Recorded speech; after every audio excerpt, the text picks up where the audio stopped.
कल हम लोगों ने बात की थी रिवर्स सेलर से रिलेटेड और कीपर से रिलेटेड। आज हम लोगों ने बात करनी है थर्ड टूल के बारे में, सेलर एएमपी के बारे में। अगर हम लोग बात करें पे टूल की के सोर्सिंग के लिए जो सबसे मेन चीज़ें हैं, तो एक कीपर और सेलर एएमपी या रिवर्स सेलर्स में से कोई एक। अब इस टूल में क्या है, इसको इसका साइज़ थोड़ा इंक्रीज़ कर दें ताकि जो है हम इसको आसानी से देख सकें। अच्छा, ये हमारे पास टूल है। इसमें जो है सबसे पहले अगर हमारा सेलर सेंटर चल रहा है, तो ये हमें बता देगा कि हम इस प्रोडक्ट को बेच सकते हैं या नहीं बेच सकते। क्योंकि पहले भी मैंने आपको बताया कि बहुत सारी प्रोडक्ट ऐसी हैं कि जिनको जब हम सेल करने जाते हैं, तो अमेज़न क्या करता है, अमेज़न हमसे इनवॉइस माँग लेता है, हमसे कुछ डॉक्यूमेंट्स माँग लेता है। तो ये टूल जो है, ये हमें पहले ही बता देता है कि आप इस प्रोडक्ट को बेच सकते हैं। अमेज़न आपसे इससे रिलेटेड कोई डॉक्यूमेंट्स माँगेगा या नहीं, ठीक है? दूसरी चीज़, अगर कोई अलर्ट्स हैं यहाँ पर, अलर्ट्स मतलब हम लोग बहुत सारी चीज़ों से अवॉइड करते हैं अमेज़न पर बेचने के लिए। कैसे? जैसे कि डेंजरस गुड हैं। डेंजरस गुड कौन-सी होती हैं? जो कि फायर को कैच करती हैं, जो कि शार्प एज वाली होती हैं, जिनसे कोई भी नुकसान हो सकता है, वो आती है डेंजरस गुड में। मोस्टली वो जो फ्लेमेबल हों, जो फायर को कैच करें, वो डेंजरस गुड होती हैं। तभी हम लोग कोई भी प्रोडक्ट यूज़ करते हुए परफ्यूम को तो जो प्रोडक्ट है वो डेंजरस है या नहीं है। अगर आप इस प्रोडक्ट की देखें, तो इसमें कोई भी अलर्ट नहीं है। सारी चीज़ें जो है वो बिल्कुल क्लियर है, ठीक है? तो हम लोग यहाँ पे अलर्ट की बात कर रहे हैं कि कौन-कौन सी इसकी अलर्ट्स हो सकती हैं। पहली डेंजरस गुड कौन-सी, जो फ्लेमेबल हो, जो फायर को कैच करें, वो होती है डेंजरस गुड, ठीक है? तो कुछ जो है वो टैबलेट्स और जो मेडिसिन होती है, वो भी डेंजरस फूड में आती हैं। तो अगर ऐसी कोई भी प्रोडक्ट होगी, तो यहाँ पर डीजी लिखा हुआ आएगा, ठीक है? डीजी जैसे ही यानी कि हम प्रोडक्ट पेज पे आएँगे, ये टूल हमें बताएगा कि ये जो है वो गुड डेंजरस है या नहीं। दूसरी, अगर इस प्रोडक्ट पर अमेज़न है, अमेज़न जो है वो बाय बॉक्स शेयर कर रहा है, मतलब बाकी सेलर को भी बाय बॉक्स मिल रहा है, अमेज़न को भी बाय बॉक्स मिल रहा है, तो ये हमें यहाँ पे अलर्ट दे देगा, इधर लिखा हुआ होगा एएमज़ी, ठीक है? थर्ड है प्राइवेट लेबल। हम लोगों ने जब शुरू में मॉडल डिस्कस किए थे, तो हम लोगों ने बात की थी कि 3 मॉडल हैं अमेज़न पर बेचने के लिए, एक प्राइवेट लेबल, एक होलसेल और बाकी ऑनलाइन आर्बिट्राज और ड्रॉप शिपिंग। तो प्राइवेट लेबल में हम लोगों ने ये बात की थी कि ब्रांड वाले, अब हर किसी का अपना ब्रांड होता है, ठीक है? और वो ब्रांड किसी दूसरे सेलर को अलाउ नहीं करता कि वो उसका ब्रांड बेचे। तो अगर कोई ऐसी प्रोडक्ट है जो प्राइवेट लेबल की है और दूसरे सेलर उसको बेचने लग गए हैं, तो यहाँ पे हमें वो अलर्ट्स मिल जाएगी कि ये प्राइवेट लेबल है ब्रांड का या नहीं। तो ये इसमें प्राइवेट लेबल की इसमें कोई अलर्ट नहीं है, मतलब हम आराम से इसको बेच सकते हैं। थर्ड जो हमें शो हो रहा है इधर, आईपी एनालिसिस ब्लैक बॉक्स में। आईपी एनालिसिस क्या होता है? इंटेलेक्चुअल प्रॉपर्टी, यानी कि ये जो प्रोडक्ट है, ये किसी स्पेसिफिक ब्रांड की है और वो ब्रांड नहीं चाहता कि दूसरे सेलर इस प्रोडक्ट को सेल करें। तो वो क्या होगा, वो एक कंप्लेंट फाइल करेगा, यानी कि ये मेरी प्रोडक्ट जो है वो बेच रहे हैं, उसे हम लोग कहते हैं इंटेलेक्चुअल प्रॉपर्टी या आईपी कंप्लेंट। तो अगर यहाँ पर आईपी कंप्लेंट शो हो रहा है या रिवर्स सेलर में आपको आईपी कंप्लेंट शो हो रहा है, तो आपने क्या करना है, उस प्रोडक्ट को सिलेक्ट नहीं करना। तीसरी चीज़ आ रही है हमारे पास साइज़। जब हम लोग डिस्कस करते हैं एफबीए, एफबीएम, तो हम कहते हैं कि जो छोटी चीज़ें होती हैं, उसपे एफबीए फीस कम आती है, तो हम उनको प्रेफ़र करते हैं सिलेक्ट करने के लिए। तो यहाँ पर अगर कोई चीज़ बहुत ही बल्की है, तो हम उसको अवॉइड करेंगे, हम उसको सेल नहीं करेंगे। फिर है हमारे पास मेल्टेबल, ऐसी प्रोडक्ट जो मेल्ट हो, जैसे वैक्स हो गया, जिस तरह गमीज़ हो गई, इनके लिए अमेज़न जो है वो अमेज़न का स्पेसिफिक सीज़न है, कौन-सा अप्रैल से लेके अक्टूबर तक। इसके जो दरमियान वाले महीने हैं, अमेज़न मेल्टेबल प्रोडक्ट पे एफबीए नहीं करने देता। वो अगर हम उनको बेचना चाहें, तो हमें एफबीएम करना पड़ेगा और अगर इस दौरान कोई बंदा किसी बंदे की इन्वेंटरी पड़ी है अमेज़न में, ठीक है? तो अमेज़न क्या करेगा, सारी इन्वेंटरी को ज़ाया कर देगा। क्यों? क्योंकि इन महीनों में गर्मी होती है और मेल्टेबल आइटम पिघल जाते हैं और कस्टमर के पास एक खराब प्रोडक्ट पहुँचेगी। तो अगर ये प्रोडक्ट मेल्टेबल है, तो हमें इसकी अलर्ट यहाँ से मिल जाती है, ताकि हम इन मंथ को माइंड में रखकर प्रोडक्ट को जो है वो सेल करें। फिर हमारे पास है वेरिएशन, वेरिएशन के बारे में हम लोग ऑलरेडी डिस्कस कर चुके हैं, तो ये यहाँ पे बता देगा कि वेरिएशन है या नहीं, तो उस हिसाब से आपने सेल्स निकालनी होगी। यहाँ पे हमें बीएसआर का भी पता चल जाता है। बीएसआर हम मोस्टली कहते हैं कि 50,000 से कम हो, लेकिन जहाँ पर हम इसमें देखते हैं कि 1% से कम हो। अगर 1% से कम होता है, तो यहाँ पर जो हमारा क्राइटेरिया है कि हर प्रोडक्ट की सेल जो हम बेचना चाहते हैं, वो 100 से ज़्यादा हो। तो 1% जब बीएसआर होता है, तो सेल नॉर्मली 100 से ज़्यादा होती है। तो हम लोग यहाँ पर ये देखते हैं कि बीएसआर 1% से ज़्यादा हो। यहाँ पर हमें प्रोडक्ट की एस्टिमेटेड कॉस्ट भी बता देता है कि अगर आप इस प्रोडक्ट को सोर्स करने लगे हैं, तो मैक्सिमम आपकी प्रोडक्ट की कॉस्ट कितनी होनी चाहिए, ठीक है? हाँ, वैसे तो हम लोग नॉर्मली कहते हैं ना कि हाफ होनी चाहिए, लेकिन ये ज़रूरी नहीं है। अगर कोई प्रोडक्ट बहुत ज़्यादा छोटी है और वो हाई टिकट प्रोडक्ट है, तो आप क्या आपको यहाँ से अंदाज़ा बता देगा कि आप बिल्कुल हाफ प्राइस पे नहीं, तो ज़्यादा प्राइस पे कितनी प्राइस पे जो है वो सोर्स कर सकते हैं। फिर ये कैलकुलेटर भी है। लेट्स सपोज़ 42.96 की ये प्रोडक्ट सेल हो रही है और हमने इस प्रोडक्ट को सोर्स कर लिया 22 पर, तो ये फौरन से हमें प्रॉफिट भी बता देगा, ठीक है? अब ये देखिए, हम लोगों का क्राइटेरिया है कि 3 डॉलर प्रॉफिट हो, प्रॉफिट मार्जिन जो 15% हो, आरओआई 30% हो। तो ये सारी चीज़ें हमें यहाँ पे फौरन से कैलकुलेट होकर मिल गई। ब्रेक इवन यानी कि वो प्राइस कौन-सी है जिस पे ना ही हमें प्रॉफिट होगा, ना ही लॉस होगा। कभी-कभार इन्वेंटरी निकालने के लिए ब्रेक इवन पर भी जाना पड़ता है, तो ये हमें ब्रेक इवन प्राइस भी बता रहा है, ठीक है? तो उसके बाद है हमारे पास प्रॉफिट कैलकुलेटर। यहाँ पे भी हमें प्रॉफिट बता रहा था, लेकिन इसमें बड़ी डिटेल से बता रहा है। ये भी बता रहा है कि आपने एफबीए करना है या एफबीएम करना है, ठीक है? आप ये देखेंगे, जब हम एफबीए करते हैं तो अलग प्रॉफिट आ रहा है, जब हम एफबीएम पे जाते हैं तो अलग प्रॉफिट आ रहा है, ठीक है? रीज़न क्या है कि हर प्रोडक्ट जब हम शिप करेंगे, तो बाज़ औक़ात एफबीएम में कॉस्ट हमें कम पड़ती है, बाज़ औक़ात हमें एफबीएम में कॉस्ट ज़्यादा पड़ती है। तो यहाँ पर हम दोनों चीज़ों को ऑन करके देख लेंगे और फिर डिसाइड करेंगे कि एफबीएम हमारे लिए बेहतर होगा या एफबीएम हमारे लिए बेहतर होगा। फिर टोटल फीसें जो है, इसमें रेफरल फीस भी आ जाएगी, फुलफिलमेंट फीस भी आ जाएगी। तो अगर आप एफबीए करें, तो ये यहाँ पे हमें सारी फीस भी बता देगा। रेफरल फीस कितनी आएगी, जो कि 15% होती है, और जो है वो एफबी फीस कितनी होगी, जो कि पिकअप एंड डिलीवरी की फीस होती है। फिर यहाँ पे हमारे पास प्रॉफिट मार्जिन पता चल गया है, ब्रेक इवन प्राइस पता चल गई, सारा कुछ ये हमें पता चल गया। अब ये है सेल्स रैंक, ठीक है? तो ये सारा कीपर से निकाला हुआ होता है। कीपर सारी जो है कि अभी बीएसआर कितना चल रहा है, अमेज़न इस पे था या नहीं, बाय बॉक्स की प्राइस अभी क्या चल रही है और लोएस्ट एफबीए सेलर कितने की प्रोडक्ट बेच रहा है और उसके पास बाय बॉक्स है या नहीं। फिर यहाँ से अगर आप देखिए, तो ये आपको 90 डेज़, 30 डेज़, 180 डेज़ सबके स्टैट जो है वो बता देगा कि बाय बॉक्स कितनी प्राइस पे रहा है, एफबीए सेलर कितने की था और एस्टिमेटेड सेल कितने की रही है। उसके बाद ये वही सारी अलर्ट हैं जिनके बारे में हम लोगों ने जहाँ डिटेल से डिस्कस किया, ठीक है? तो ये सारी अलर्ट्स यहाँ पर शो हो रही हैं। अगर एलिजिबिलिटी, अज़मत, डेंजरस कोई भी इसमें से प्रोडक्ट हो ना, तो वो यहाँ पर रेड में शो होंगी और वो अलर्ट्स हमें यहाँ पर भी पता चलेगी और यहाँ पर भी पता चलेगी। तो आई थिंक इनको तो हम लोगों ने बड़ी डिटेल से ऊपर में बात की है, दोबारा ना इनको बताने की ज़रूरत नहीं है। फिर यहाँ पर वही कीपर वाले चार्ट्स आ गए, ठीक है? तो अगर हम लोग कीपर यूज़ नहीं कर रहे हैं, तो यहाँ से भी जो है हम लोग चीज़ें देख सकते हैं। फिर हमारे पास आ गई गूगल शीट। हम लोग इनके साथ गूगल शीट भी अटैच करवा सकते हैं, ठीक है? यहाँ पे हम लोग नोट्स ऐड कर सकते हैं, नोट ऐड करने के बाद यहाँ पे जो जिस भी चीज़ को हम लोग सेव करेंगे ना, वो हमारी गूगल शीट में जाती रहेगी, ठीक है? उसके बाद जैसा आप लोगों को अभी सेलर स्प्राइट पे स्टॉक शो हो रहा था कि कौन-सा सेलर है, कितनी उसकी रेटिंग है, कितना स्टॉक लेके बैठा है, ये भी वो यहाँ पे सारी चीज़ें उसी तरह शो करता है। हम लोग पे कैसे अंदाज़ा लगाते हैं, हम लोग अंदाज़ा लगाते हैं कि सेल्स कितनी है, ठीक है? और सेलर स्टॉक लेके कितना बैठे हैं, ठीक है? सेलर कितना स्टॉक लेके बैठे हैं, कितनी प्राइस पे लेके बैठे हैं। अगर स्टॉक ज़्यादा है, सेल कम है, मीन प्राइस डाउन होगी। अगर यहाँ पर स्टॉक कम पड़ा है और सेल जो है वो ज़्यादा है, तो प्राइस जो है वो ऊपर जाएगी। तो इससे जो है, ये भी हम लोगों को आइडिया हो जाता है। फिर यहाँ से हम लोग डायरेक्ट प्रोडक्ट को ऐड भी कर सकते हैं, ठीक है? और हम लोगों ने चूँकि गूगल शीट में सारा कुछ सेव किया, तो यहाँ से हम लोग ऑर्डर भी कर सकते हैं, अपनी इन्वेंटरी जो है वो देख सकते हैं। लेकिन फिलहाल शुरुआत में आपको इन चीज़ों से इतना ज़्यादा वास्ता नहीं पड़ेगा।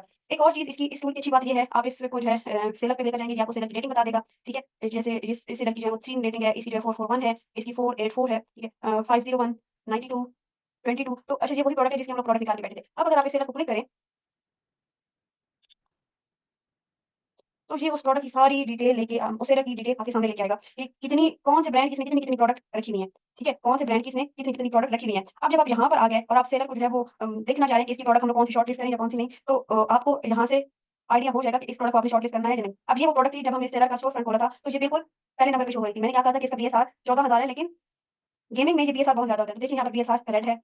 सेलर ने कितना रखा हुआ है स्टॉक 12 ठीक है। बाकी सेलर ने अच्छा खासा स्टॉक रखा हुआ है, तो हम इस प्रोडक्ट को क्या करेंगे अवॉइड करेंगे। अच्छा यहाँ पर आपको सेलर का स्टॉक भी मिल रहा है, तो आपको ये भी आइडिया हो जाएगा कि सेलर जो है वो होलसेल कर रहा है या ऑनलाइन आर्बिट्राज कर रहा है। तो देखिए इसने थोड़ा-थोड़ा स्टॉक रखा हुआ है 2, 10, 11 तो इसने ना कोई इतना ज़्यादा स्टॉक नहीं रखा हुआ, तो हमें इससे ये आइडिया हो रहा है कि ये बंदा जो है ऑनलाइन आर्बिट्राज कर रहा है, जिस तरह हम प्रोडक्ट सोर्स कर रहे हैं, ये भी उसी तरह जो है वो सोर्सिंग करने पे लगा हुआ है, ठीक है? तो ये चीज़ आपको इधर ही से पता चल जाएगी, जैसे कि इस प्रोडक्ट को देखकर लग रहा है, इसमें इतना ज़्यादा सेलर का स्टॉक भी नहीं है, सब कुछ बेस्ट है, तो इस प्रोडक्ट को हम लोग सोर्स कर सकते हैं। फिर यहाँ से हमें आइडिया भी हो रहा है कि इस पे अमेज़न था या नहीं था, इसकी प्राइस जो है वो स्टेबल है या नहीं है, ये ग्राफ भी हम लोग को यहाँ पर शो हो रहा है। फिर यहाँ पर क्या है, हम लोग जो है इसको इधर ही से इसको क्लिक करेंगे तो अमेज़न पे हमें मिल जाएगी प्रोडक्ट वेट। अच्छा यहाँ पर हम लोगों को जो है ना वो सारा प्रोडक्ट का आइडिया हो रहा है। जिस तरह हम लोग पहले 20 प्रोडक्ट बिल्कुल ओपन कर रहे थे कि ये भी हमारे काम किया, ये भी हमारे काम किया, ये भी हमारे काम किया। तो यहाँ से पूरे सेलर की हम लोग क्या देखेंगे? स्टॉक देखेंगे, सेलर का स्टॉक देखेंगे, बाय बॉक्स की प्राइस जो है अगर हमें लगता है कि इस पे हम लोग सोर्स कर रहे हैं तो सोर्स कर लेंगे। यहाँ से हम देखते हैं कि प्राइस जो है वो काफ़ी स्टेबल है, वैसे ही प्राइस काफ़ी कम आ गई है। तो लेट्स ट्राई क्योंकि अभी का जो स्टॉक है वो काफ़ी कम है। ठीक है? फिर जो है अब हमें ये प्रोडक्ट्स मिल गई, हम इसको अलग से ओपन कर लेंगे। हमें ये प्रोडक्ट अच्छी लगी, हम इसको अलग से ओपन कर लेंगे। ये प्रोडक्ट अब ये देखिए इस पे एक सेलर का स्टॉक ज़्यादा है, अब हमें नहीं पता कि ये जो है वो ब्रांड खुद है या कौन है। तो हम इसको थोड़ा-सा अवॉइड करेंगे और यहाँ पे देखिए प्राइस भी 30 से कम होकर 25 से भी नीचे आ गई है। तो यहाँ से ना हमें क्विक व्यू मिल जाता है। जैसा सेलर एएमपी में हमें मिल रहा था क्विक व्यू, यहाँ पे भी हमें जो है वो क्विक व्यू मिल जाता है। हम लोग जो है इधर से डिसाइड कर लेते हैं कि इस प्रोडक्ट के साथ हम लोग को जाना है या नहीं जाना। क्योंकि अब ये देखें ये 57 के करीब इसका बीएसआर है। एक सेल में स्टॉक रखा हुआ है 980 तो अगर इसकी सेल 200 भी हो तो हम लोग को यहाँ पर बेचने का क्या मौका मिलेगा? तो अभी तक तो इसकी प्राइस कांस्टेंट है लेकिन आगे प्राइस इसकी बहुत ज़्यादा डाउन हो सकती है। तो यहाँ से हमें क्विक व्यू मिलेगा, हम इन प्रोडक्ट को शॉर्ट करते जाएँगे, हम कहेंगे ओपन टू अमेज़न। अब ये देखें, बीएसआर ज़्यादा है लेकिन एक सेलर ने बहुत ही ज़्यादा स्टॉक रखा हुआ है। तो मतलब इस पर और सेलर की रिव्यूज़ भी बहुत ज़्यादा हैं। तो अब हम इस प्रोडक्ट पर इतने कम स्टॉक के साथ जाएँगे, अगर हमारा 10 का भी स्टॉक है, हम इस सेलर के साथ नहीं लड़ पाएँगे, तो हम जो है इस प्रोडक्ट को अवॉइड करके आगे निकल जाते हैं। अब ये देखें, ये एक अच्छी प्रोडक्ट है, क्यों? स्टॉक कम पड़ा है, ठीक है? बीएसआर अच्छा है एज़ कम्पेयर टू स्टॉक। कोई जो है इतना बड़ा बहुत बड़ा सेलर नहीं बैठा हुआ, तो अगर हम कहीं से इसकी इनवॉइस ले लें, तो हम जो है इसको मज़े से सेल कर सकते हैं। सेम फॉर दिस प्रोडक्ट, ठीक है? अब यहाँ ओवरऑल बातों का मतलब क्या है कि जो हमारी मज़े की प्रोडक्ट होगी ना, तो यहाँ पर जो ऐप ऑप्शन है, इसके ज़रिए हम अमेज़न पर प्रोडक्ट ओपन कर लेंगे। अच्छा, अब ये देखिए इस पे आईपी का इश्यू है, जिसमें मैंने कहा था कि अगर प्रोडक्ट पे आईपी की होंगी ना अलर्ट्स, तो ये हमें यहाँ पर बता देगा। मतलब इस पर कोई एक ऐसा सेलर बैठा है जो कि दूसरों को भगा रहा है। आईपी की अलर्ट्स आते हैं तो फिर वो ना मुश्किल से हटती हैं। अब यहाँ देखिए ये 6 चीज़ें तो बिल्कुल ठीक हैं, लेकिन आईपी अलर्ट का यहाँ पर इश्यू आ सकता है, ठीक है? आईपी अलर्ट का इधर इश्यू आ सकता है और ये भी हमें बता रहा है कि इस पे आईपी अलर्ट का इश्यू है, ठीक है? तो हम इस प्रोडक्ट को इधर ही से इग्नोर करेंगे। फिर जो है यहाँ पर जब हम डिफरेंट प्रोडक्ट ओपन कर लेते हैं, तो यहीं से ही एक क्विक व्यू के तौर पे हम लोग यहाँ से गूगल शॉपिंग में जा सकते हैं डायरेक्ट। वीपीएन ऑन नहीं है तो हम लोग गूगल शॉपिंग पर नहीं लैंड कर पाए, ठीक है? नहीं तो हम लोग गूगल शॉपिंग पे जा सकते हैं। इसी प्रोडक्ट को डायरेक्ट हम लोग जो है वो गूगल पर जा सकते हैं एक क्लिक के ज़रिए, ठीक है? और जहाँ पर ये प्रोडक्ट अवेलेबल होगी, हम उसको एनालिसिस जो है वो कर सकते हैं और हम उसको सोर्स कर सकते हैं। तो ये तो बातें थी यहाँ तक। यहाँ पर आपको कोई कन्फ्यूजन है? यहाँ तक आ गई बात सोर्सिंग की, ठीक है? अब हम दूसरी बात ये देखते हैं, मुझे लगता है मुझे वीपीएन चलाना ही पड़ेगा कि हमारे पास एक डिज़ायर जो है वो प्राइस वो कैसे ले सकते हैं, ठीक है? डिज़ायर प्राइस हम लोग कैसे ले सकते हैं? तो हम लोग करते हैं वीपीएन को ऑन और हम लोग इसको कनेक्ट करवाते हैं यूएस से और हम लोग आज ये ट्राई करते हैं कि अगर हमारे पास एक प्रोडक्ट की प्राइस है 19 और हमें उस प्रोडक्ट की प्राइस चाहिए 15 तो हम कैसे जो है उस प्राइस को कम कर सकते हैं? तो वीपीएन चलाते हैं हम लोग।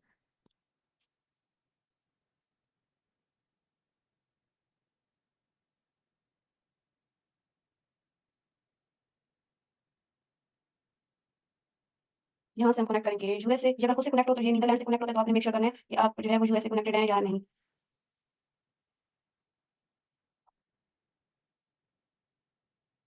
जी, कनेक्ट हो गया यूएस से और अब हम लोग करते हैं सोर्सिंग। सोर्सिंग में हम लोगों ने क्या देखना है कि हमारे पास हम लोग जो है वो एक अच्छी प्राइस कैसे लेके आ सकते हैं। अब हमारी मैक्सिमम कॉस्ट क्या है 10 इस प्रोडक्ट को हम लोगों ने सोर्स करना है 10 पर। ये हमारे पास अमेज़न की लिस्टिंग आ गई और हम लोग चले गए गूगल शॉपिंग पर। तो जहाँ पर हम लोग देखें कि ये $12 की है, ये 11.56 की है। अच्छा ये और ये अलग है तो हम लोगों को मैच करनी होगी कि हमारी प्रोडक्ट एक्चुअल में है कौन-सी। 25, 33, 27 ये हमें 11 की मिल रही है। तो इसको देखते हैं कि 50 प्लस नहीं ये है मैक्स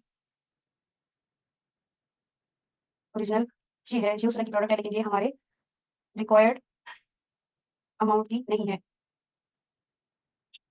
थोड़ा-सा इसको चेंज करेंगे शायद हमें अच्छे रिजल्ट मिल जाएँ। 39 ओरिजिनल तो पहली बात तो ये कि हमें जो है वो इतनी कम प्राइस में मिल ही नहीं रही कि हम कहें हमें 15 की मिल रही है और हम इसको किसी तरह 10 पर ले आएँगे, ठीक है? ऐसे नहीं है कि भाई किसी एक प्रोडक्ट की प्राइस 21 है और आप कोशिश करके जो है उसकी प्राइस मतलब कूपन्स वगैरह लगा के उस प्राइस को आप रिक्वायर्ड प्राइस तक ले आएँ। ये अमेज़न की लिस्टिंग ईबे पे 20 की €31 €20 ये हमें मिल रही है पता नहीं अब इसको यूएसडी में देखते हैं कितने की है। फिलहाल तो पीकेआर में आ रही है इसकी अमाउंट तो हम इसको आई थिंक ये है भी पाकिस्तान की ही। हाँ, ये पाकिस्तान की है तो ये यूएस में बेचते-बेचते हमारा सारा प्रॉफ़िट चला जाएगा।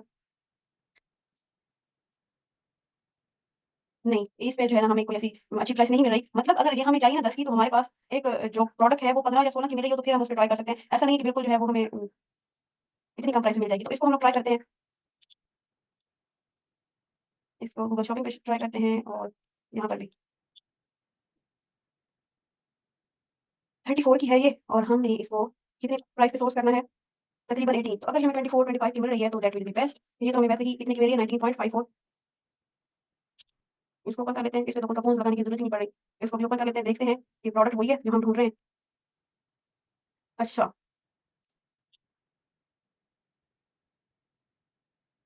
इंक ऑयल और ये क्या है? ये है 750 ये भी 750 है।